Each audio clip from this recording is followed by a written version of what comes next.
décidé, avec l'arrivée de Camille, on pense à son avenir et au nôtre. Adieu produits polluants et produits à usage unique. Vive l'éco-conception. Ouais, vive la contraception. Non chérie, l'éco-conception.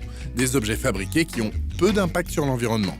La contraception, je t'expliquerai un petit peu plus tard si tu veux bien.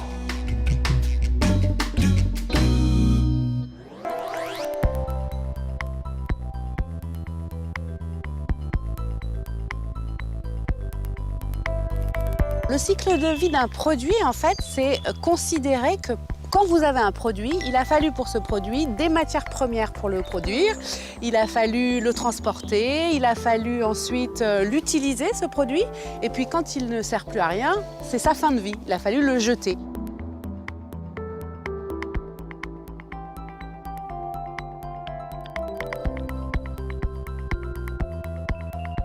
Par exemple, si on s'aperçoit que la majorité des impacts, c'est sur l'usage du produit, par exemple une grosse consommation d'énergie, eh ben, on va chercher à réduire cette consommation d'énergie au moment de la conception du produit.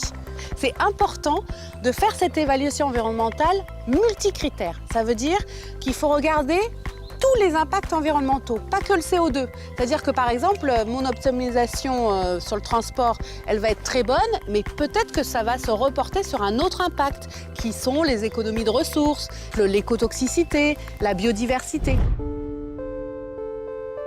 Pour nous, l'éco-conception, on a d'abord représenté l'ensemble des processus et des impacts environnementaux aux différentes étapes du cycle de vie du produit. On a décidé de se focaliser sur les éléments qui avaient le plus d'impact, qui étaient le plus facilement modifiables ou sur lesquels on allait pouvoir avoir un impact le plus fort au moment de la réalisation du produit.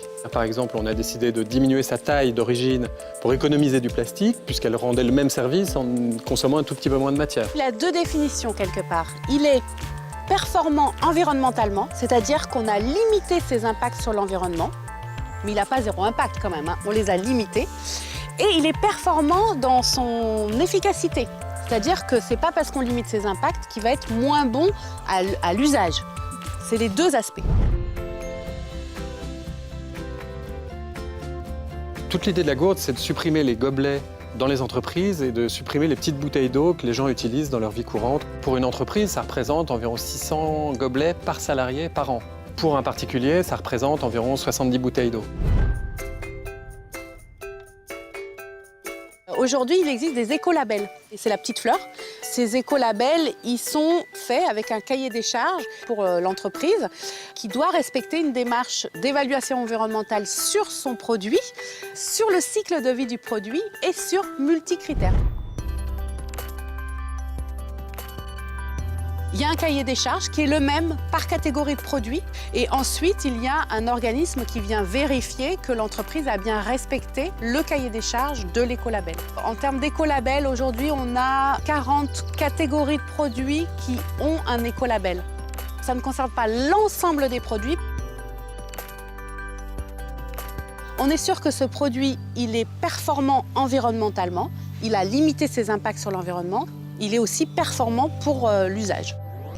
L'éco-conception est une démarche d'amélioration continue du produit, depuis l'extraction des matières premières jusqu'à son traitement en fin de vie. C'est un produit qui a été pensé pour limiter l'impact sur l'environnement tout au long de son cycle de vie. Vous pouvez identifier les produits éco-conçus grâce à l'écolabel européen.